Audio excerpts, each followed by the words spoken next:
प्रदोष व्रत 28 नवंबर गुरुवार 2024 को मनाया जाएगा। गुरु प्रदोष व्रत सायंकाल 5:24 से 8:06 तक, मार्गशीर्ष कृष्ण त्रयोदशी प्रारंभ 28 नवंबर प्रातः 6:23 से त्रयोदशी समाप्त 29 नवंबर 2024 को प्रातः 8:39 तक। यह व्रत माता पार्वती और भगवान शिव को समर्पित है। प्रदोष व्रत को हम त्रयोदशी व्रत के नाम से भी जानते हैं। किसी भी व्रत को करने के पीछे कोई ना कोई पौराणिक महत्व और कथा अवश्य होती है। तो चलिए जानते हैं इस व्रत की पौराणिक कथा के बारे में। स्कंद पुराण में दी गई एक कथा के अनुसार प्राचीन समय की बात है, एक विधवा ब्राह्मणी अपने बेटे के साथ रोजाना भिक्षा मांगने जाती थी और संध्या के समय तक लौट आती।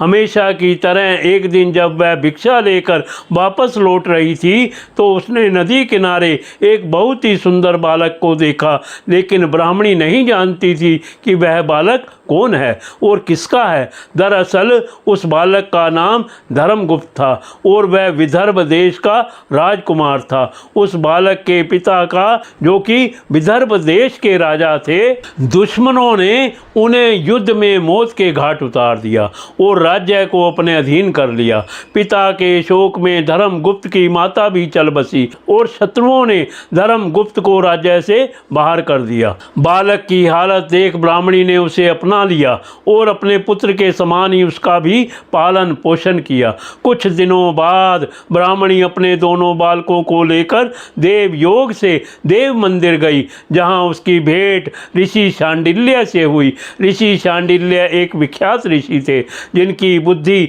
और विवेक की हर जगह चर्चा थी। ऋषि ने ब्राह्मणी को उस बालक के अतीत यानी कि उसके माता पिता के मौत के बारे में बताया, जिसे सुन ब्राह्मणी बहुत उदास हुई।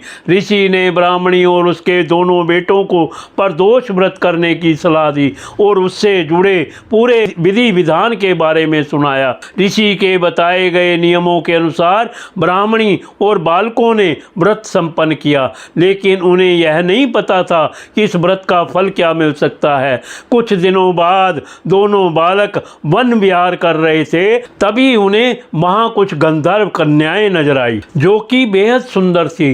राजकुमार धर्मगुप्त अंशुमति नाम की एक गंधर्व कन्या की ओर आकर्षित हो गए। कुछ समय पश्चात राजकुमार और अंशुमति दोनों एक दूसरे को पसंद करने लगे और कन्या ने राजकुमार को विवाह हेतु अपने पिता गंधर्वराज से मिलने के लिए बुलाया।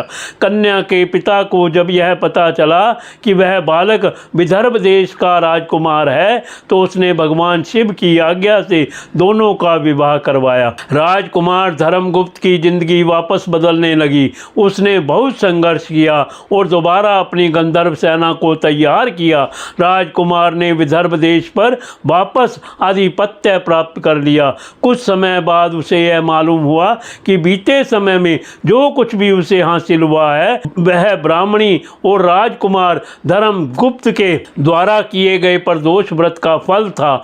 उसकी सच्ची आराधना से प्रसन्न होकर भगवान शिव ने उसे जीवन की हर परेशानी से लड़ने की शक्ति दी। उसी समय से हिंदू धर्म में यह मान्यता हो गई कि जो भी व्यक्ति प्रदोष व्रत के दिन शिव पूजा करेगा और एकाग्र होकर प्रदोष व्रत की कथा सुनेगा या पढ़ेगा, उसे 100 जन्मों तक कभी किसी परेशानी या फिर दरिद्रता का सामना नहीं करना पड़ेगा।